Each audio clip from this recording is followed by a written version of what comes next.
What time is it? Well, folks, welcome to 2025. When it comes to my sense of time, I'm only a few weeks late. Fashionably late, of course. Why? With this video being my first for the year, I've been thinking about reminiscing on some past events that happened in the In Plain Sight franchise. It's been a while since I've started producing In Plain Sight content almost exclusively, so allow me to introduce you to today's topic.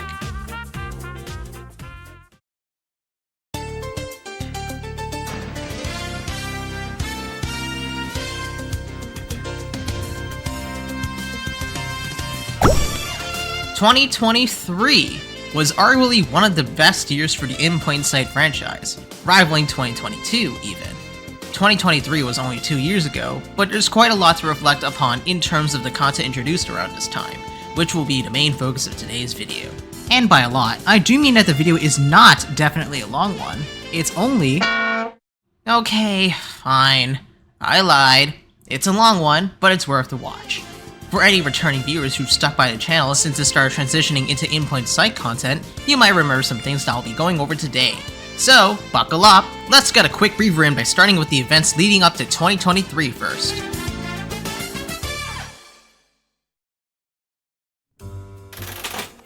Prologue. In the final quarter of 2022, players were introduced to the Rewrite update and a Christmas In Plain Sight, the 2022 Holidays event. These were two major updates that had an influence on updates that took place the year after, with the Rewrite update completely overhauling the game's codebase and introducing major quality of life adjustments in November, overall improving general gameplay, making the game feel much less clunky in general. It was also around this time that the two champion characters were added to the game, and could both be obtained through the monthly leaderboards. Following up, a Christmas In Plain Sight begun in mid-December, with the main gimmick in place seeing thieves decorating maps, while cameras are tasked to put an end to the holiday spirit. Fulfilling these tasks granted you the event-exclusive currency called Christmas Cheer, and for every 70 Christmas Cheer you earned would award you 1 copy of coal. Now, that was a nice summary of 2022. With this being a retrospective, I'll be sorting events based on month rather than update for 2023. There's quite a bit to unpack here, so do bear with me as I also give my personal thoughts reflecting back on what's happened back then. January. A Christmas In Plain Sight concludes, bringing plenty of quality of life additions along with the event's conclusion. A small but strong start to the year in my opinion. Following up, Crystal Flame put out a small poll in regards to the way event characters were displayed in the character shops, ultimately taking in feedback from the community to better understand what everyone liked and disliked about the event characters being sorted into their own category. A few days later, we were all greeted with an interesting sneak peek of what appears to be the lobby, leading everyone into the Black Market update, which released on January 26, 2023, introducing a starting lineup of 6 large tier laser modules and 10 small tier laser modules. Looking back, I, as well as many others, were really happy to see the implementation of the Black Market, knowing that cosmetics would provide for more content for players to consume. At the time, the Black Market introduced laser module designs for cameras, but the cosmetics were offered at quite a hefty price tag. I was pretty surprised myself, having seen how much a large tier laser module was when the Black Market first released. This was, of course, meant to indirectly signal that laser modules were targeted towards those wanting endgame content, but the price tags were relatively high for cosmetics that do not directly benefit one's gameplay experience. These laser module prices were ultimately addressed in the Festive Felons update. More on that later, of course. Moving forward, another small patch was released, bringing the character randomizer to the game, as well as some layout and item value changes to Police Station. Like many others, I thought the character randomizer was a welcome change to In Plain Sight too, as it freshened up gameplay for anyone who wanted to go into a round with the challenge of completing a round successfully with any character the RNG throws at them. Additionally, if one wanted to get additional money for compensation, removing any outlawed rarity characters from the randomizer pool would give the player a 10% cash multiplier in the round. Toward the end of the month, the third developer Q&A was hosted, where Crystal Flame answered any burning questions the community had. Relatively self-explanatory, and I'll spare you the details. The channel is archived for your reading pleasure though. February. Nothing too much happened in this month, but we did get some information regarding future content that will be present in the next update. Before I get into that though, I must also state that this was around the time that the game's soundtrack was made available on the official wiki. Many players like myself enjoy the game's soundtrack, and with the soundtrack being made accessible to anyone outside the Discord server is a welcome addition, especially as the soundtrack at the time was a fitting addition to the wiki to document in full. Since then, it's helped folks like myself grab some tracks whenever needed for In Plain Sight related projects and media, such as this video. A few hours later, the first announcement regarding the next upcoming update was released, revealing that the ability system was being reworked. This work on the surface may seem relatively light in terms of its gameplay impact, but in the long run would change up gameplay quite a lot. The system rework would allow for more flexible abilities and pave the way for more character revamps. Given In Plain Sight 2's diverse cast and the fact that a handful weren't really as fun to play compared to other characters in a roster. Looking back, one thing we didn't see happen however was characters having multiple abilities unfortunately. It would have been fairly interesting to see how the gameplay for someone with 3 abilities would have been like especially. We did, however, see the introduction of ability holding in multiple ability states, which were introduced as tiers for some abilities. More on this in a moment. Closer to the end of the month, we received another announcement on the development status of the next update, revealing that significant progress was underway. We also got a small sneak peek on what was to come in this update, which will feature ability reworks for the Annihilator camera and Celebi. Also, one of the most important features that would make its debut in this update was announced: bulk buying. Would you believe me if I told you that people had to endure the life of no bulk buying in the game since 2019? The implementation of bulk buying was a huge deal. If memory serves correct, the community went wild with excitement when they finally learned that a faster way to buy characters was on the horizon, being a few mere steps away. In regards to Annihilator and Celebi's reworks, there was quite a bit of speculation that went around at the time too, with people wondering what reworks were in store, as well as its impact to the gameplay behind these characters. Although, to me it seemed that the spotlight was taken from these characters by bulk buying, which was kind of funny to look back on. The hype around bulk buying was for sure expected and unsurprising. But before I talk more about bulk buying, let's move on to March. Who's ready for some reworks? March 4th, 2023 marks the day the aforementioned update dropped for everyone to enjoy. This update primarily focused on character ability reworks, as well as including small quality of life changes here and there. The Smoke Bomb ability was reworked to have 3 tiers of throwing power and distance. These tiers can be accessed by holding the ability button longer, with the 3rd tier needing the most time to activate. Other characters that received reworks were Buzz, Shadow, Scavenger, Celebi, Exterminator, Roadblock, and Inada. Wait, what? Oh, that was just false hope for anyone who didn't read the patch notes. Bulk buying was also added, much to the delight of the community. Players can now purchase 10 characters for the cost of 9, with the 10th being a freebie.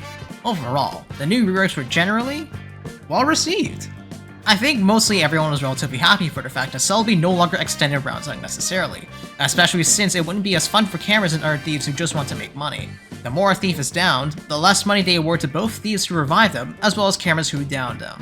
It also spawned this infamous copy pasta that I referenced in another In Plain Sight 2 video last year. Change is something that not everyone is ready to accept at first, which is understandable as there was also some unironic degree of outcry to have the Celebi rework reverted. Jokes aside, of course. Addressing the elephant in the room, I unfortunately don't really think the changes made to Annihilator warranted its bouncing changes to be considered as a rework. While the changes made were favorable, I just don't think it should have been referred to as such. My reasoning is because reworks either expanded upon the character's original ability, or an entirely new ability is created for the character. Annihilator did not get either of these, which makes it more of a bouncing change rather than an ability rework. It doesn't take away from the fact, though, that Annihilators could no longer one-shot thieves anymore regardless, and it makes it much less of a nuisance to go up against as a thief going forward. Moving on to more things that happened in March, the artist tag was brought into the Discord server in the form of a server role, which, before then, was exclusive to in-game only. A day after the artist role was added to the Discord server, a small patch addressing some of the most recent bouncing changes and reworks was released. In a nutshell, Scavenger and Celebi were both buffed. Yeah, that's all it says in the script here. Annihilator also got a small adjustment to its blast radius, and all cameras that aren't filmer could no longer move as they reload. For 2 days of the rework update, some players may remember that you can move your camera mid-reload, albeit with significantly reduced sensitivity. This change was implemented during the rework update and had numerous problems. For starters, this indirectly nerfed Filmer and made it a little redundant, as its passive ability revolved around moving the camera around as it reloads. It also brought in a few bugs, revolving around the ability to move mid-reload. The reduced sensitivity was nullified if you played as a camera on a certain device, such as... is this really on the script? Do I really have to say this? Fine. Mobile. You could also nullify the low sensitivity by zooming in and out ever so slightly.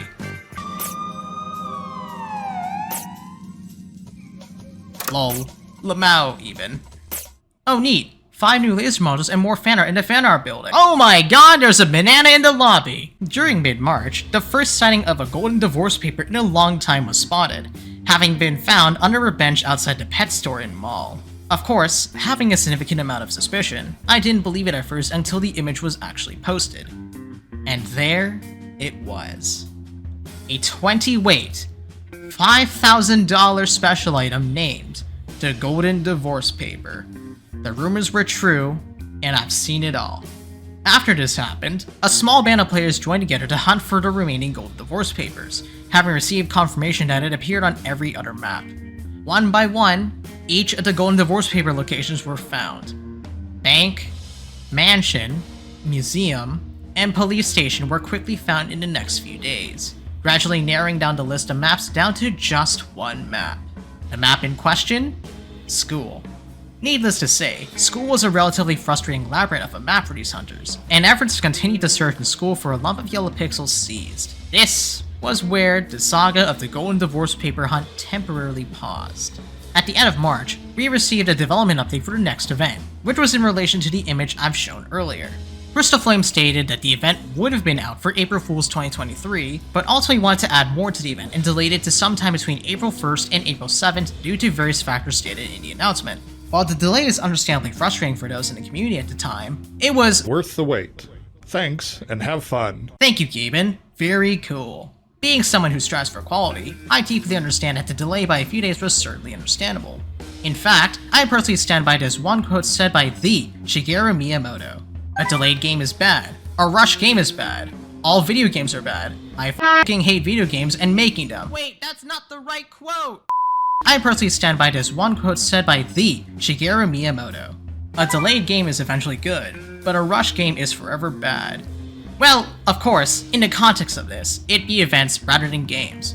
It's still a really good quote on its own. You can probably see why I quote this on my Roblox developer forum profile. There was another thing that was announced a few hours prior, being the deprecation of the original fanart channel, having since been replaced with a new forum channel for in plain sight fanart going forward. And then it ate shit. Oops. April. In Plain Sight 2 just dropped their newest event, Bend a Banana's Boisterous Banana Bonanza. We've come full circle. The Bend a Banana's Boisterous Banana Bonanza event started on April 7th, 2023. This event brought gameplay changes surrounding the event that would occur every 2 rounds, now known as the Banana Bonanza Special Mission. To quickly summarize the gameplay from 2023 for anyone coming back to the channel, thieves had to deposit items into banana stations to create super bananas. They also had to deposit these super bananas in order to get banana bucks, the event's currency. Cameras on the other hand were tasked to take down thieves holding these super bananas to put a stop to the banana family's bonanzas, and in turn get banana bucks by doing so. Other changes introduced in this update were 5 more laser modules, and various character balancing changes. The most prominent change of the bunch being Bend a Banana's ability rework, with his banana peels now flinging you in different directions depending on how long the ability button is held down. This ability rework can be compared to the Sin's reworked Smoke Bomb ability.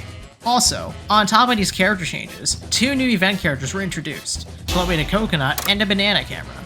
For those who missed either character, Chloe's active ability turns her into a coconut, which offers protection against camera lasers and a bouncy escape from them, while the banana camera is basically just Bend a Banana as a camera. Man, and they said you can't just slap a banana on a stick and make a camera.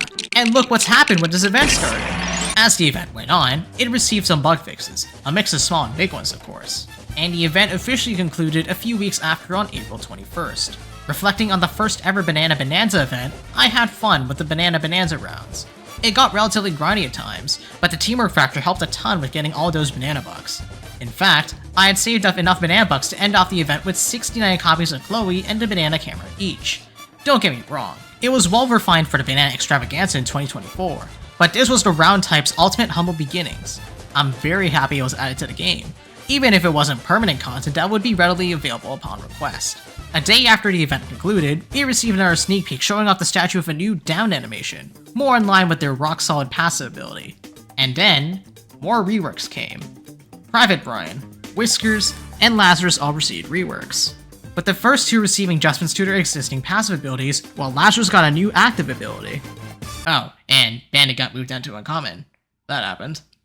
Seeing more character ability changes were neat, given the focus of this update was on thieves that didn't get much of the spotlight. It also makes Private Brian and Lazarus stronger support thieves, with both characters introducing risk-taking for a hefty reward in their own ways. Also, the statue's passive ability got a visual buff. Under the hood, I do believe it's just an invisible R15 rig with the statue's character static model affixed to it. Still really neat though. Close to the end of the month, Crystal Flame revealed that a reorganization of the Discord server was on its way, with another major update nearing completion. With this announcement posted, it brings us into the month of May. Starting the month strong, the Discord server was reorganized. The original rules and info channel were split into 2 separate channels. To summarize the new content found in the channels at the time, warnings can now be appealed, in response to the reputation of the game's harsh moderation standards. Additionally, users who want to become an insider now had an actual application to fill out. Voting and submissions and suggestions were also streamlined by including a yellow circle reaction, representing a neutral vote. And a follower role could now be obtained by clicking on the checkmark reaction in the info channel, instead of typing out follower in the ranks channel. A few days later, a handful of sneak peeks were posted, which were later revealed to be the Lunar Harvest restaurant. Players at first speculated that Bank was receiving a rework, but we were ultimately hoodwinked by the angles used in the sneak peek screenshots.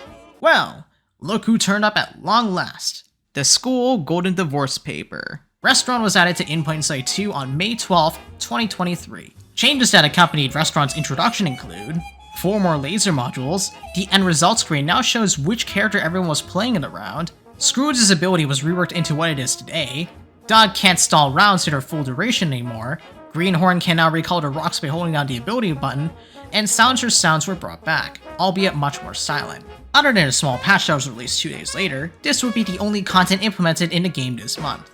Restaurant's reception at first was relatively mixed, with users criticizing its layout as a general choke point of the map. Understandably, I feel that while people had their reasons to have gripes with the map layout, change is something that not everyone can easily adapt to, and these complaints died off as time went on.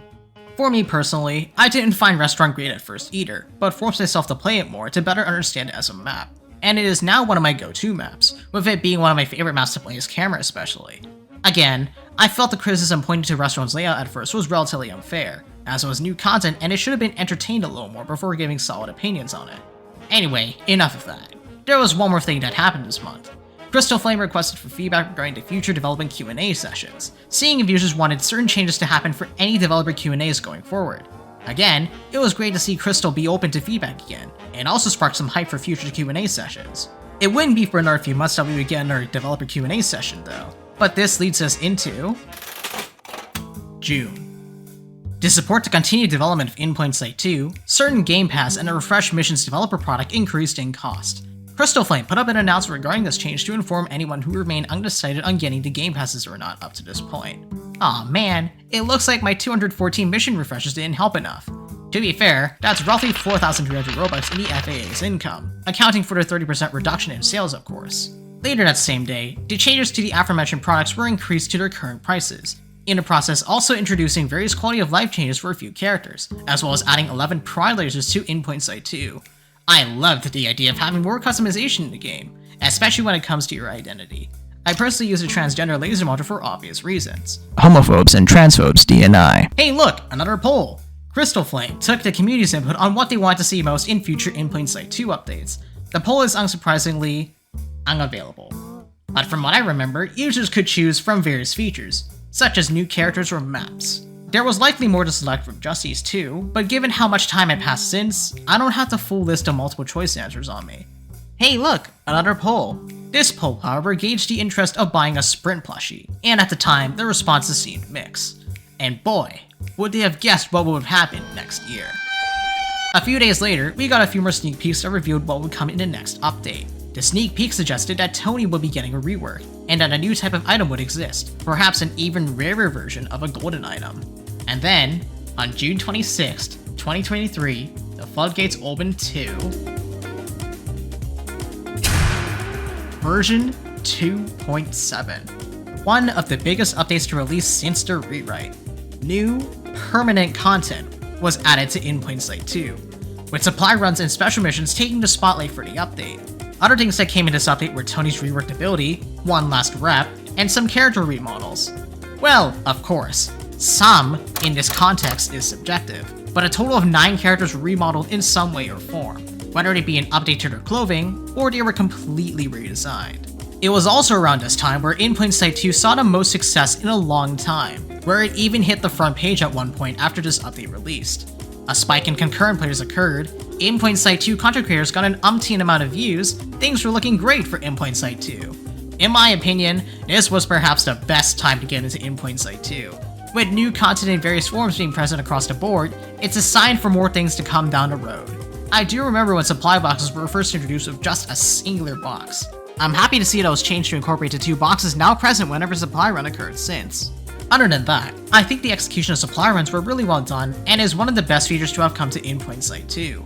The fact that checks have already been implemented in the event that the doorman's pathfinding screws up on their way to the drop points was a good call, given the fact that some boxes would have never been dropped had they gotten stuck at any given time. Additionally, special missions provided a unique shakeup to the base game. Although, personally, I don't like stacked or double teaming. I like to play as a character that I'm fully familiar with, rather than be at the mercy of a preset character that I don't want to play for preference reasons. Other than that, Overtime and Anonymous were welcome additions to the game that I embrace for the amount of unpredictability that comes with both special missions. Anonymous special missions are pretty much just the gameplay of Halloween, save for the lack of pumpkins of course, and Overtime speeds up things a ton. There isn't much for me to comment further on the implementation of special missions, other than the fact that it's nice to see some content that was proposed by Alduck for In Plain Sight 2's launch in 2019 finally make its way into the game in some way or form. Oh yeah, this was also the day that the restaurant Golden Divorce paper was found. What fun. July. Small buffs were made to the new supply runs and special missions, very self-explanatory. And they also fixed this happening during the start of an anomalous round. It was also around this time that the Golden Divorce paper was sadly moved on every map, posing a bigger challenge to find it elsewhere. It didn't take long for a police station in Mansion's Golden Divorce papers to be found again though. A few days prior to these findings, it was revealed that In Plain Sight 2 was part of the Developer EXPO 2023, which was an exhibition ground that showcased a handful of projects created on the Roblox platform. Players could also vote for the best game and booth that were present in the showroom, and it was not exactly a surprise who won. Jokes aside, the Developer Expo was really cool. I got to learn more about other games that were also on exhibit. It's a shame that I didn't get any free stuff for showing up. Guess this is more of an exhibition rather than a trade show. Joking, of course. The exhibition grounds is still accessible currently, which was how I was able to obtain footage of it in its current state. If you wish to check it out, it will be linked in the video's description. Closer to the end of the month, a handful of sneak peeks revealing a new map were dropped, later revealed to be Farm. Farm was officially released on July 28, 2023. A unique map gimmick that was introduced in Farm was that you can grow money trees. This can be done by turning on the sprinklers in the greenhouse and planting a golden seed afterward. Alongside Farm, various changes that came with it included an ability reader for Death Ray, fitting the name more effectively, hit marker sounds for cameras, sprint's dash receiving a visual swoosh, and the Thief AFK timer is more relaxed, having been increased by 10 seconds in general. A big feature that also came in Farm's introduction was game controller and Xbox support. This was huge news, as this meant that In Plain Sight 2 opened its doors to more players, and console players can now play In Plain Sight 2 as well. The introduction of a map gimmick like this also showed the potential for more map-specific features down the road, which could possibly lead into more money being made in the long run as well. Also, having controller support in general also gives players another way to play In Plain Sight 2, with it complementing the existing base options to use a keyboard and mouse or touchscreen. I've tried controller support in the past, and while it is a bit clunky at times, likely due to my unfamiliarity with the Roblox controller layout, it does work to some capacity. It'd be awesome to see controller support receive further refinements and improving, as In Plain Sight 3 plans to improve console and mobile compatibility, including some for In Plain Sight 2. I'm all for console support, as it means a bigger audience and more players for the game in general. Nicely done. August. Nothing happened. Wait, sorry, I'm kidding, please don't leave! A few changes were made to the In Plain Sight Discord server, introducing the creator content channel for any content creators. Oh. It's just me now? Anyways, the creator content channel offers content creators a way to advertise their In Plain Sight 2 content, offering them a boost. My input on here would be biased, as feedback was requested, but having a way to directly relay In Plain Sight related content to everyone in the community was a great implementation, despite the fact that it is now barely being used. I do hope that everyone else does come back eventually when the time does come. There was also a patch to implement the quality of life improvements, and unfortunately that's about it. September. Starting the month strong with 2 sneak peeks almost back to back. And again, people were hoodwinked into thinking a bank rework was on its way. The next day, the 4th developer Q&A was hosted, where Crystal Flame again answered questions sent in by the community. Like the third developer Q&A, this channel has been archived for your reading pleasure if you ever want to see what was asked during the Q&A session.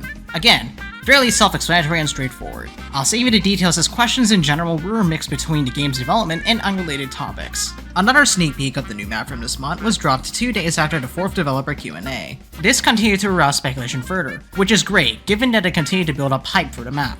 Toward the middle of the month, Crystal Flame put out an announcement regarding In Plain Sight 2's future content updates, which included talks about maps in Halloween 2023. In a nutshell, development was all hands on map-focused development, with plenty of map and character-related content planned and on the way. Additionally, with October being a few weeks away, Crystal also promised to get something out in time for Halloween as soon as possible. But with 2023 being their first year of college, updates would take a bit longer to put out due to studies and a tighter schedule. The amount of transparency was greatly appreciated, as it gives players more insight on the pace of development of the game going forward. It gives the community the impression that while things look busier in general, In Plain Sight 2 was still being worked on. People have wanted new characters in general, outside of events of course, and we're hoping to see new permanent characters make their debut in future updates, and this announcement gives them more hope of seeing some when the time does come. After the announcement, a small poll regarding the return of pumpskins was put out. Yeah, that was the poll. Anyway, about the development announcement, In Plain Sight 2's next update was not too far after the announcement was put out. Complex was released on March 23rd, 2023. 5 days after the announcement regarding In Plain Sight 2's development status was posted. Like Farm, Complex also came with a map gimmick of its own. Complex's map gimmick introduced a cooking minigame, where thieves need to gather ingredients scattered across the map while following the recipes to create stealable food items, which again, is introducing a way to profit off of ways that aren't achieved through stealing. Additional features that were introduced in this update included more accessibility settings, such as subtitles, options to extend the laser fade-out duration, and a saturation slider. A disable shadow setting was also added for anyone playing on a lower-end device, improving performance for anyone who need those extra frames for a better gameplay experience. This update was great for its introduction for more accessibility settings. I personally find subtitles very helpful, as it gives me a better understanding of where a certain audio cue is coming from. I've also had the opportunity to directly chime in with the creation of some assets for Complex, with the elevator and a select group of items being my doing. As for the Complex cooking minigame, I feel it's more fun completing the recipes with other people, as recipes such as the Everything Bagel especially requires communication and more coordinated effort to create. Nonetheless, it's a great addition to have in Plain Sight 2, and expands upon the map-exclusive features that Farm brought when it was first added. However, looking back on the introduction of Complex, this would unfortunately be the last standard map added to the game until the Warehouse Special Mission was made available on Fridays and weekends outside the Banana Extravaganza event in 2024. This was not done without good reason, however, as development for In Plain Sight 3 was announced in March of 2024. I plan to talk more about this in length should the 2024 retrospective video go up next year.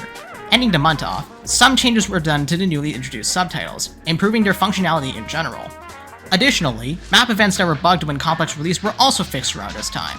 Speaking of Complex, did you know that it was introduced with rain outside? Well, unfortunately, that was removed for performance reasons. It was a huge shame. I liked the rain as it brought in some unique ambience to the map, and would love to see it return in some way or form as a toggle setting in the future. But alas, it was a small price to pay to improve performance for other devices whenever Complex was the map for any given round. Therefore, I respectfully, albeit sadly, give the removal a pass with performance improvements in mind. October. Oh come on, it beat a spooky month. Crystal Flame announced that the Halloween event was planned to release around mid-October, but was subject to delays as there was something special planned for the event. Speaking of, the first Halloween-related sneak peek was dropped, showing off a bone. Yeah, a single bone in a trash can. Are we being led into the bone zone? Good lord, what happened to school? Crystal Flame put out another announcement regarding the event status, stating that the event would be a two-parter, with the main event coming in part 1, and the special thing I mentioned earlier coming in part 2 of the event's update. The special thing Crystal was working on was revealed to do with something related to the school sneak peek posted earlier in the month. And no, it was confirmed that this iteration of school was not a simple reskin of the original map, and there was more to it that we didn't know up to that point. The reason for the two-parter in the first place was due to a lack of time to get everything into one update, and was therefore a better idea to split the event into 2 updates to minimize the delays into releasing the main event. Speaking of the event, Part 1 was released on October 13th, 2023, with the event being officially referred to as the Haunted Homecoming. A spooky and fitting timing given that this particular day was on a Friday. Of course, as promised by Crystal, all Halloween characters made their return for the duration of the event. Remember the poll that Crystal put out in September about the return of pumpskins? As a result of the poll responses, pumpskins have made their return in this event, but are expanded to also include a variant for cameras known as ghost pumpkins. Like the Banana Bonanza event that took place in April, a dedicated currency for the event was introduced, known as scares. Both pumpskins, now known as frightened pumpkins, and ghost pumpkins each give 1 scare upon retrieval. Additionally, 3 new laser modules were introduced for the event, and a few new Halloween character reworks and changes were introduced in Part 1, with Skelly, Grey Pumpkin, and Scar receiving ability reworks, while Plague Doctor and King Midas both receiving varying changes to their abilities. Skelly's new passive ability is much less of a burden to deal with, as Skelly instead drops a bone for every heart lost, which could be picked up to restore his lost hearts. Grid Pumpkin now places pumpkins beneath him, where Pumpkin Guts would blind a camera that shoots a pumpkin and around it, rather than immediately blinding both cameras temporarily. Scar perhaps got the most significant rework of the 3. Prior to the Haunted Homecoming, his passive ability grants him 5 extra weight capacity for every heart lost. Scar's rework allows him to instead eat an item and temporarily receive a higher weight capacity based on the weight of the consumed item. Missions also received some changes to how much they award a player for completing them, while some objectives were made easier to complete. Looking back to the first part of the event, the content introduced in Part 1 was a good entree to start off the Haunted Homecoming event. I found Skelly's rework especially to be more fun to play in general from the perspective of both roles, with Skelly now dropping bones as a way to indicate health. Taking the time to pick them back up introduces a risk for any cameras to shoot Skelly again, therefore introducing a vicious cycle where either row wins, or a stalemate occurs when Skelly escapes the crossfire. As for playing against Great Pumpkin users, they are now much more bearable as cameras can now instead steer away from the pumpkins should one place them while running away. And for Scar, he quickly became more popular and as a result eventually became a standard outlawed character in 2024. To say the very least, Scar is fun, and everyone agrees with that. Overall, the lineup presented here offered some promise for what to expect in Part 2, which was yet to release. Speaking of Part 2, it came sooner than expected. But how soon, you might ask? Before I answer that question, let me cover everything that happened before so first. With a sneak peek showing off more Halloween School releasing 2 days after Part 1's release, Crystal Flame then greeted us with a mix of good and bad news. The good news was that, again, Part 2 was to release sooner than anticipated internally. But the catch is that Crystal was quite busy with personal commitments and preparing for other content that was released in the future, therefore resulting in Part 2 having less content than Crystal hoped. Along with this development update, a Roblox Talent Hub bulletin seeking out a new gameplay programmer was posted, where In Plain Sight 2 was hiring for this role. Recommended prerequisites that accompanied the bulletin included being 15 years of age or older, being based out of the United States, and having a portfolio of some sort, showcasing past work. In regards to Haunted Homecoming Part 2's release, it was released on October 9th. I am here to inform you all that the then new Golden Divorce paper was found a day before Part 2's release. Okay, well, maybe I shouldn't have said it, as spoilers! Anyway, moving on. In regards to Haunted Homecoming Part 2's release, it was released on October 19th, 2023, almost a week after the event commenced with Part 1. Very impressive, given the circumstances. Part 2 brought the introduction of the Haunted School Special Mission, resulting in the normal school map being taken out of rotation. Indefinitely. Good riddance. After this event, school will be gone and not be part of the normal gameplay loop. Probably forever, in fact. As Haunted School was unfortunately not released to its full potential, due to time constraints and a lack of time, it was met with mixed reception. I myself found it great for grinding scares whenever it was available to play as a special mission, but other than that, it was missing things outside the whole gameplay loop of, oh no, the fuse box needs to defuse or else the school blows up and everyone dies, or, oh no, the boiler pipes are leaking, we need tape to patch up the leaky pipes or else the school blows up and everyone dies. You get the point. It ultimately got to the point where it felt extremely repetitive, due to the missing features that ultimately did not make its way into the special mission. You could still steal items, of course, but I do feel the main focus of the special mission was to survive, ensure the fuse box and boiler pipes were in tip-top condition, and get as many scares as possible while the special mission was active. This factor, along with it having some corners cut to meet deadlines, was probably why it didn't return for Halloween 2024. Even if there wasn't much to do in the map besides completing the requested objectives, it was still a good way to grind some scares. In fact, there were no cameras during the special mission. All 12 players in the server were thieves. Ending the month off on a high note, In Plain Sight 2's development team had expanded, with potential being hired as a gameplay programmer, and Rox'n'Roll, or Roxy, being hired as an asset developer for In Plain Sight 2. November. Admittedly, nothing much happened in the game itself, but hang on tight, December is just around the corner. The Haunted Homecoming event concluded on November 5th, 2023, introducing a small amount of quality of life changes and fixes, and oops, sorry, just a slip at the E key. Hope that mistake wasn't much of a tragedy, regardless. Another In Plain Sight 2 merch opportunity was made available, with Crystal Flame requesting some input on the possibility of selling stickers. These later became a reality, with the stickers seeing general success when they were launched in January 2024. However, due to a lack of availability from Apollo, the person responsible for In Plain Sight 2's artwork, they were later silently discontinued a few months later. It'll be cool to see stickers make a return in the near future, but for now, it seems that the sticker shop is currently on hiatus for the time being. I am personally a huge supporter of Apollo's work, with the current channel icon being her doing as part of a commission from a while back. You should all commission Apollo. To say the least, I do have quite a handful of stickers from when the store was still active, and I actually got handed the Golden Divorce Paper sticker in person. I suppose this would be the second time I've ever gotten the GDP. Speaking of, the complex Golden Divorce Paper was found on a ledge of a building on the outdoor portion of the map.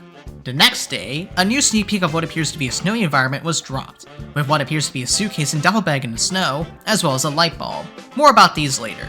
Toward the middle of November, Roxy put out a poll regarding balancing changes to the existing health system, with the community being able to choose from the following options: an 8-heart system, where the base health and damage is doubled, a 100 health system where laser shots would take 25 health away, or keeping the original 4-heart system that was already in place.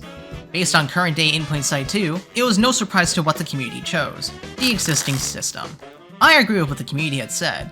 I originally considered voting for the 8-heart system myself, but remembered that Juggernaut existed, meaning that they would have 16 hearts with the 8-heart system, which would complicate memorizing health despite the fact they'd still have 8 hearts under the hood, albeit represented in halves similar to the way Minecraft handles their health system, where in comparison, Minecraft players by default have 10 hearts, which instead actually represents 20 hearts. Therefore, with this concern in mind, I ultimately considered sticking with the existing health system. However, I think most people forget that In Plain Sight 1 operated with the 100 health system. While I have considered this option, it doesn't really translate well into memorizing how many hits a thief would need in order to get downed. Additionally, with this system, I feel that projectile damage, such as Exterminator's Poison Grenade or Incinerator's Flames, should do damage ticks, rather than take away full hearts.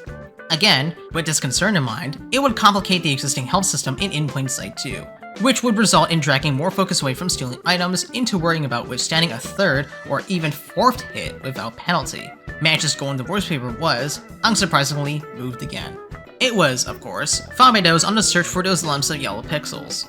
Finally, wrapping up the month, a small announcement related to some Discord server changes were announced. The rules and info channels were moved into the server guide section, and the follower notification role can now be obtained under the channels and roles section of the server respectively. December. A few more sneak peeks were dropped in the early weeks, leading into mid-December. Sharp-eyed users would quickly recognize the building in the background as Santa's workshop from In Plain Sight 1. Users made the assumption that this was a new facility that would also be operated by Santa, based on the second sneak peek. A few small changes to the reporting channels in the In Plain Sight Discord server were implemented and announced, with these channels receiving their own unique channel category, as well as a new reporting guide channel outlining how one should report rule breakers. Later the same day, on December 19th, 2023, the Holidays 2023 event had begun, known as the Festive Felons event. Cole makes his return to the shops this year, being accompanied by Lumi and Shockwire, both of which are new to In Plain Sight 2 and make their official debut in this event. Lumi's passive ability makes her movement slippery, while using her active ability would propel her in the direction she was walking toward. As for Shockwire, it chews electric wires, rather than lasers. Depending on how the user uses the ability button, its active ability could either send a shock through all placed wires, or reel back all placed wires to allow for users to place them again at will. Additionally, holiday decorations made their return this year, which I again referred to what I said about A Christmas in Plain Sight regarding how to decorate and take down decorations respectively. The Christmas cheer currency is now known as Holiday Cheer, and while it could be obtained this way, there was now another way to obtain Holiday Cheer. New to In Plain Sight 2 was the introduction of Santa's storage facility, the map that was teased in the aforementioned sneak peeks. The storage facility could be accessed during the then new Presentize special mission. Thieves were tasked to steal presents, whereas cameras had to stop the thieves from stealing them. This was a great way to earn Holiday Cheer outside of normal rounds, as both teams could earn this by either stealing presents or downing thieves with presents. Along the introduction of this map and special mission, new cosmetics, permanent and event, were introduced. Thief moneybags can now be customized, with an initial lineup starting with 11 small tier, 4 large tier, and 3 event moneybags. Remember the snowy sneak peek from November? Well, guess what? The objects in the snow were a few of the moneybags that were introduced as part of the cosmetic launch. With the introduction of moneybags, the prices for each laser module were adjusted to better fit the prices that came with each moneybag. Users who purchased any laser modules with cash prior to the price changes received a 40% refund of the original prices paid as compensation. Finally, plenty of quality of life changes made their way into the game. which of course can be found in the version 2.11 changelogs for your reading pleasure, with the most notable change from this list being the removal of the event rarity. Each event character was assigned a rarity in the standard roster, with a unique visual tag affixed to each of them showing which event they were obtainable from. A catch to this, however, is that the event character's locked silhouette would not appear in the character selection screen if you have not unlocked them. Overall, I had great fun with the Festive Felons event, both in terms of gameplay, as well as assisting the event's development.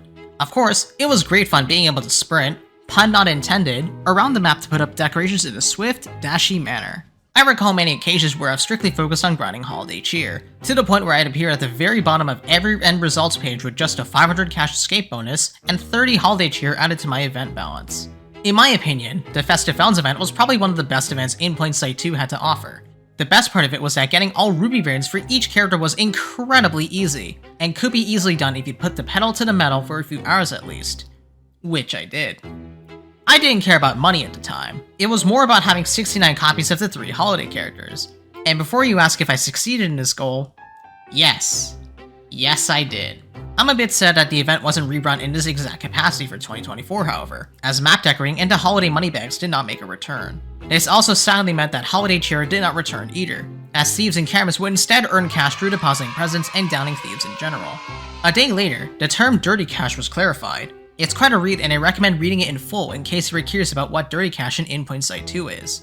Following up this announcement, the submission of moneybags began being accepted, with a moneybag model template being provided as guidance for anyone wanting to submit moneybag skin models for In Plain Sight 2.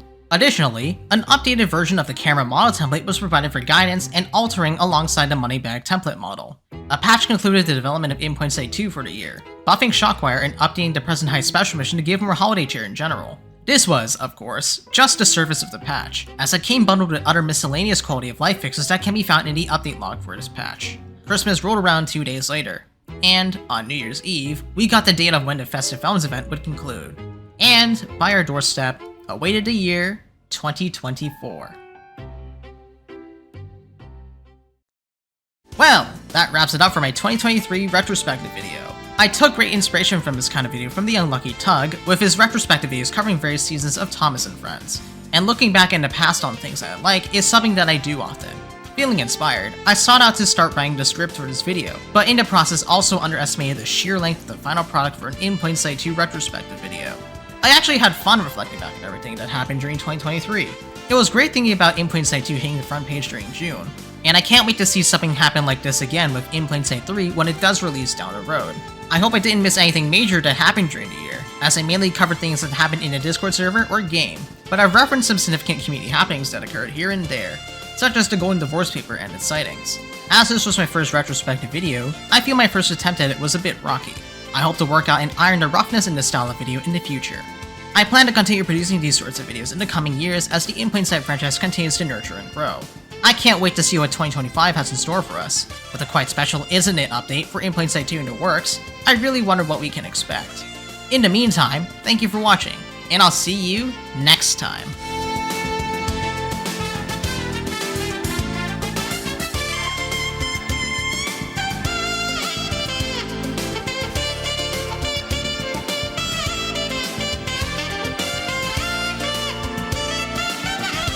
Hopefully, it will have been worth the wait.